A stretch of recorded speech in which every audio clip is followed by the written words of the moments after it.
What's happening, guys? Welcome to this video where I am going to be showing you how to get the best results from the Avata 2 from DJI and do a full setup walkthrough from scratch. I'll be sharing the exact settings that I use on a daily basis for every type of different scenario. I'm going to be showing you all the settings you need to know whether you're a pro or if you're a brand new FPV pilot and this is your first drone. On top of video settings, I'm also going to show you how to set your Avata up so that you can fly in manual mode, which is why I imagine you bought it. If you don't want to fly manual and you're just flying with the motion controllers, all of the video settings apply to you as well. Now, when I was flying the Avata 1, I would strap a GoPro to the top of it because I just wasn't that stoked on how the video quality looked.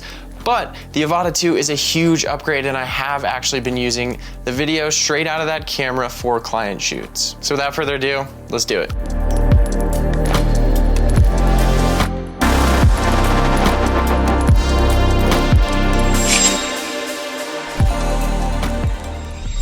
All right, guys, so I just reset my Avata, so it's exactly what you'll be getting straight out of the box. If your drone is already set up in manual mode and you have all of those settings set up, you can skip to this time code. But once you turn your drone on, it should be linked to your controller and goggles. If it's not, here's the process. So basically, leave your controller off and hold the power button on your drone for about 5 seconds until it starts blinking, and then do the same on the power button on your goggles. The power button is right here on the goggles. Both of them should start blinking, and then at that point, they should connect, and then you can turn your controller on and do the same thing. Press the aircraft button, hold it for 5 seconds till it blinks, and press the controller button, hold it for 5 seconds until it blinks. After that, you should be linked. Then you're gonna need to activate your drone. You can either do this with the DJI Fly app, or you can do it on your computer with the DJI Assistant 2 app as well. Either way, just get your drone plugged up to the computer or phone and get it activated. And then before we get into the actual settings, there's one physical change that you're gonna need to do to your controller.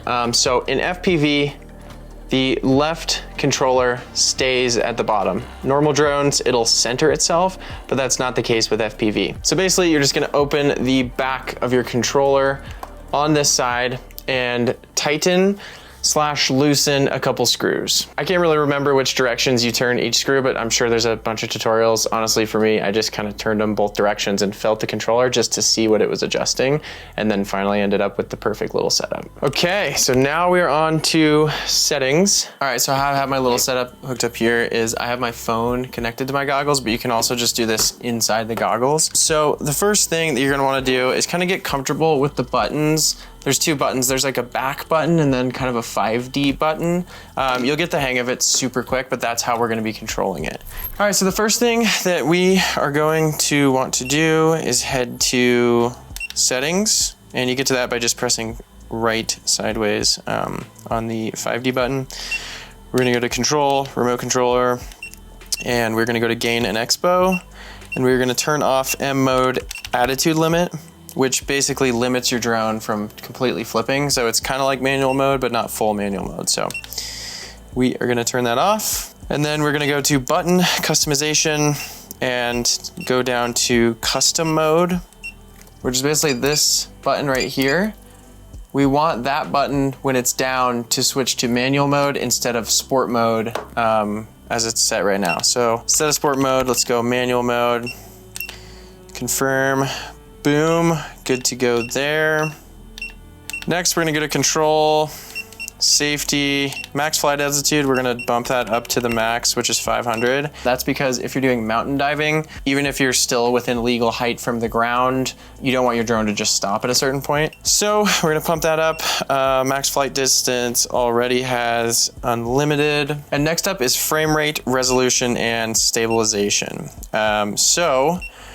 We're gonna go down to camera, and aspect ratio is basically just like how wide your image is. You can shoot like a little bit higher or a little bit wider. Most of the time I shoot 16:9 because that's the aspect ratio for YouTube that you're watching this video on. But if I think I'm gonna post something vertically, sometimes I'll go to 4:3, but for now let's do 16:9. So the video quality that I use and recommend to everyone is 4K 30. Some people shoot in 24 frames per second, but I like to shoot 30 just because it looks really good on YouTube and it matches with all my other footage. If you are shooting slow-mo though, you can go up to 4K 60 or 4K 100, which basically just gives you the flexibility in post to slow things down. Like if you're shooting high action sports or something like that, you might want to do slow-mo. Next up, for camera field of view, I am going to do wide for this situation. And there's reason for that is because when I shoot on my Avata, I shoot with stabilization off so that then I can stabilize in post. The internal stabilization of the Avata 2 is pretty solid, but it's not quite as solid as when using gyro flow and stabilizing it in post. So most of the time, I just shoot with my EIS off. It is a little bit more work in post to take every single clip and run it through gyro flow, but it gives you a much better result. Now, if you are someone who doesn't care about things being absolutely perfectly smooth every time, what you can do is switch to rock steady. And then because you're not turning stabilization off, you can actually switch the field of view to ultra wide. If you want to stabilize in post, it just has to be on wide. That's just how it is. So that's what I would recommend if you don't need perfect stabilization. So for now, I'm gonna go back to the settings I normally use, which is wide, EIS off, and that is it for now. Next up is another super important thing that they just added to the Avata 2, which I'm really stoked about, which is actually being able to adjust the sharpness. For some reason, action cameras or anything with a small sensor usually gives off this like over sharpened look for some reason. And when people don't turn their sharpness down, you can really tell that it was shot on an action camera. What I like to do is just turn the sharpness down to either -1 or -2. So I'm gonna do -2 on that one. And one of the reasons is because you can always add sharpness in post, but you can never take it away. So that's why I like to shoot low on that. Okay, so now let's get onto the manual settings. And how we do that is we're gonna just go back, hit the back button a bunch, then slide upwards, and then we're gonna get access to manual settings. All right, so first off, let's switch from auto to manual. And the first thing that you're gonna adjust is ISO. This is something you want to keep as low as possible. If your ISO is too high, you're gonna get a bunch of noise in your image, which if you're not familiar with that term, is basically just those really weird fuzzy colored dots that you see in footage, especially when it's taken in low light and it just doesn't look good. Noise is bad. And I'll show you guys a quick example here just so you can see what I'm talking about. So what I do with ISO is I like to keep it at 100. You'll notice that it made the image super dark, and that's just because we are inside and we're in a dark room. But what I usually do is, so basically I don't want my ISO to go any higher than 400 typically. Any over 400 and that just doesn't look super good to me. So how you do that is you actually just come over all the way to the end of this bar. We'll get to these other things in a minute. And we'll go auto ISO limit and we'll set that at 400. So then when we go to ISO, we can set it at auto, and it will go up to 400, but it will never go above that. That just ensures that everything in our image is gonna be exposed well, but the ISO won't be too high in which there's gonna be a bunch of noise. This is especially helpful when you're doing indoor-outdoor flights because it's really dark inside. You go outside, it's just like beaming with light. So having a little bit of flexibility with that really helps. Next up is shutter speed. So shutter speed, you're basically just gonna wanna lock this at double your frame rate. So I'm shooting 30 frames per second, so I'm gonna lock it in at 1/60. If I was shooting 4K 60, I would lock it in at 1/120. And basically what this does is give you that super nice motion blur that all the best pilots in the world use. The reason that it looks so good, especially with FPV, is because you're usually going pretty fast when you're flying FPV. And with that motion blur, the viewer can really tell just how fast you are going. Sometimes you'll notice when you lock your shutter speed at this, when you're outside, your exposure is gonna be crazy high. Everything is super overexposed. And that is where ND filters come in. ND filters are basically like sunglasses for your drone. DJI sells a pack of these and Freewell does as well. I find myself using these Freewell ones more because the DJI pack only came with 3. And depending on how bright it is, you just pick the one that works best for you. I'll show you an example right now. So everything outside is super overexposed. So this is an ND8, which will darken it to that amount. And then here is an ND16. which will darken it to that amount. So you basically just want to find the happy middle ground to where your image is exposed. Now, if you don't have ND filters and still want to achieve that cinematic motion blur, there is a bit of a workaround. Whatever editing software you're on, whether it's DaVinci, Final Cut, Premiere, there's usually plugins you can get to do basically fake motion blur. I edit on Final Cut, and the plugin that I use is from a company called Motion Array, which now is actually a great time to introduce them as the sponsor of this video. As you guys know, I only take sponsors on that I use and actually recommend, and Motion Array is exactly that. Hey, what's happening, guys? It's me from a different day. In a second, I'm gonna show you exactly how to add that motion blur, but first I wanna explain what Motion Array is for those of you who don't know. Basically, Motion Array is a massive library of video templates, stock footage, photos, music, and sound effects. I've talked about them a bunch on my channel in the past because I actually use it all the time when I'm editing my videos, and they just have so much to offer. Whether it's the motion blur effect or the location titles that I put at the beginning of all my long-range FPV videos, all of them can be easily downloaded and come with super detailed instructions. In literally just a few simple clicks, you can have access to a ton of really high-quality assets to just make your videos look more professional. So right here is an example of a clip that I shot without an ND, honestly just because it was early morning and most of the video was in the dark, so I just wanted to try it out and see how it looked. And if I pause the video, you can notice right here, everything is in focus. There's no motion blur. It doesn't look like it's moving super fast. But then right after that, I did a flight where I added an ND. So this is the same lighting situation. So if at any point in the video, I hit pause, you can notice kind of the edges of the video right here have this just like really cool motion blur effect. And especially when you're flying FPV, it just makes your videos look that much more cinematic. Here's a little side-by-side of both clips, and I'll pause it in a second. So right here, I'll pause it. And as you can see, the one on the left is without an ND filter. The one on the right is with an ND filter, and the shutter speed is proper, so you get all that proper motion blur.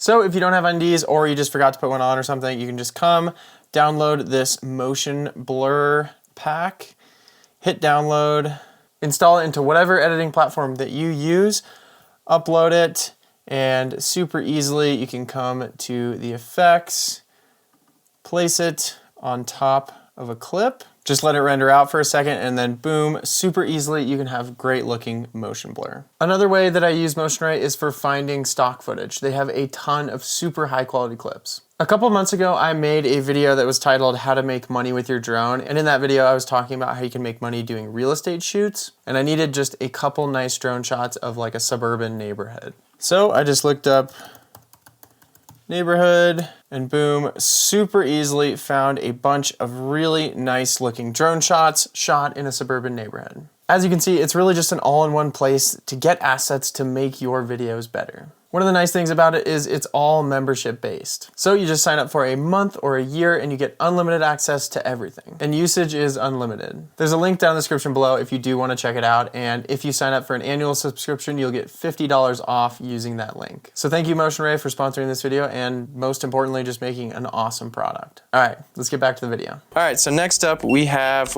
white balance. Now, because we're inside and lights just do funky things to white balance, there's different temperatures of lights. So when you're indoors, it gets a little bit confusing. Usually outdoors, you're gonna wanna set your white balance to about 5,500.